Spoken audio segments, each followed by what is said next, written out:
சீன நாட்டுல யாங்ஷு என்கிற அரசியல் மேதை சொன்ன கதை.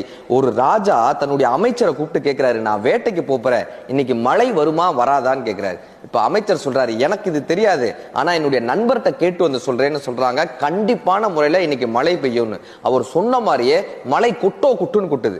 எப்படி இதனை கண்டுபிடிச்சான்னு கேட்கிறாங்க. அதுக்கு எனக்கு துணி துவைக்கக்கூடிய நண்பர் இருக்காரு, அவர் தான் இதை சொன்னாருன்னு. இந்த துணி துவைக்கக்கூடிய நண்பரை கூப்பிட்டு கேட்கிறாங்க, உனக்கு எப்படி இது தெரிஞ்சதுன்னு. என்னுடைய கழுத காதை இப்படி விடைத்து கொண்டு இருந்தால், காதை நீட்டி கொண்டு இருந்தால் அன்றைக்கு மழை பெய்யும்னு அர்த்தம், காதை மடக்கி இருந்தால் மழை பெய்யாதுன்னு அர்த்தம். இது எனக்கு கழுதை கற்றுக் கொடுத்ததுன்னு. இதை கேட்ட ராஜா அமைச்சர்களை பதவியிலிருந்து விலக்கி சில கழுதைகளை பணியமர்த்தினார்.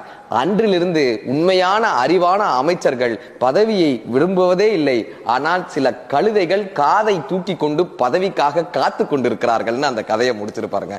அறிவானவர்கள் பதவியை விரும்புவதில்லை, தனது தகுதியை வளர்த்துக் கொள்வதன் மூலமாக பதவி